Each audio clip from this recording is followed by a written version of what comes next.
filmmaking at uni. And I wanted to speak about wildlife artivism because it's something I feel really passionate about and it's something I think is really important. So artivism is where you're trying to create a piece of artwork and the aim is to communicate a message about science. So it's normally quite a complex scientific issue. For example, I'm really focused on conservation issues. So this piece is called When the Whale Sang.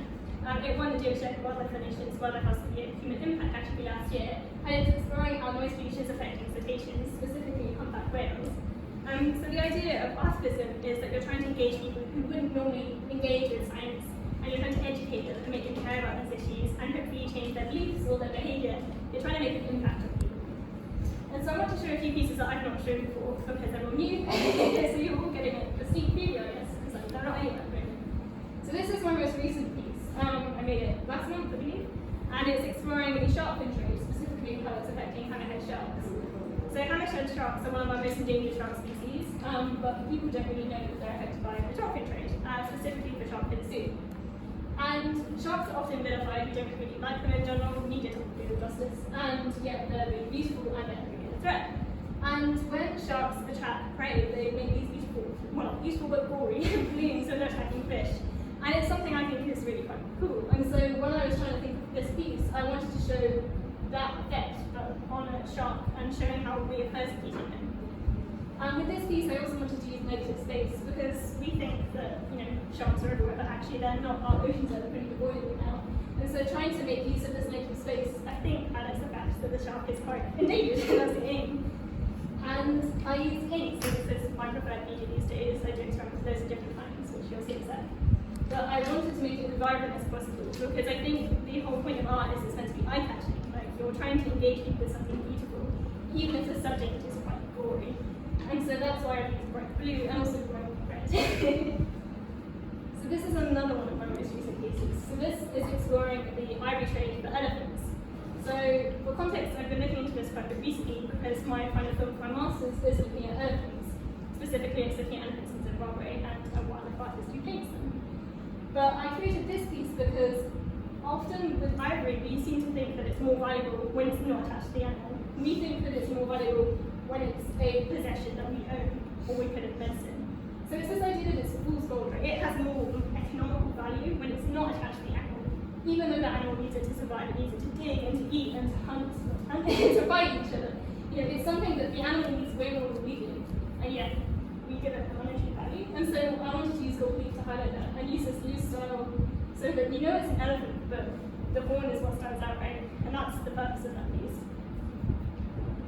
So this is another piece that is exploring an issue that's really close to my heart, which is light pollution. It's something we don't really explore that much in the media, and I think we should because it's really important and it's an issue that is getting worse around the world. Dung beetles are one of our most endangered but most important invertebrates. If we didn't have dung beetles, we would be like net high in feces.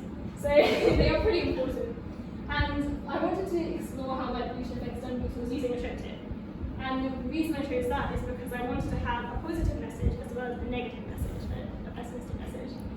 Because artivism is also, it can be hopeful, right? It doesn't have to be negative, it doesn't have to be pessimistic, it can have hope in it. You can interpret it however you want. And so by using this method, I kind of wanted people to have a bit of an option to explore it both ways.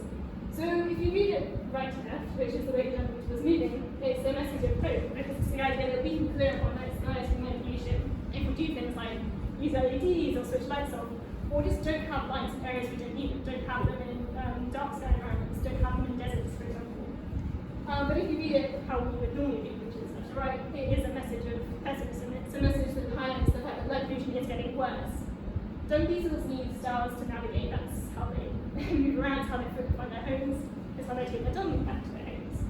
And without the stars, they can't navigate at all. And so light pollution, when it's getting worse, not only is it blocking out the stars, but it's also making these new light sources which attract the dung beetles to them.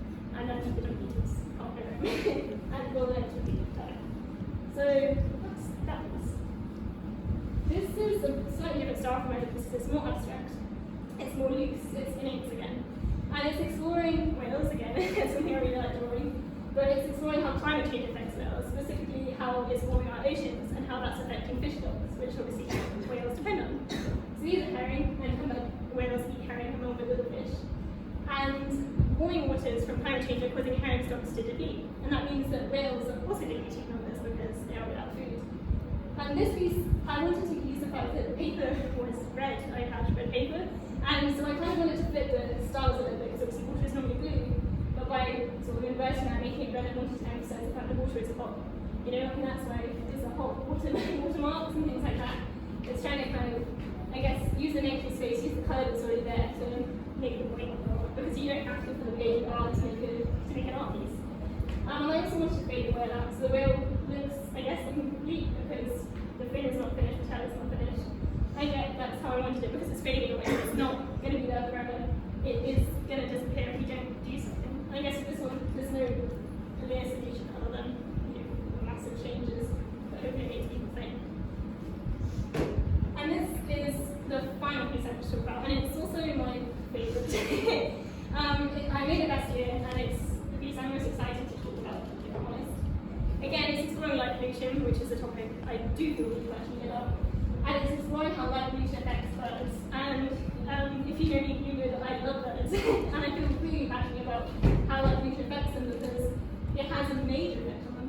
So lots of birds migrate at night, and light pollution at night is called, and it's artificial light at night, and it dazzles them, it confuses them, it messes up the stars and the moon, which is often what they use to navigate, and it throws them. You can't navigate through light like this. You know, they crash into buildings, they are completely thrown. And I wanted to create a piece which made you, as the audience, feel like the bird. I wanted to create a piece where you feel uncomfortable and inherently confused.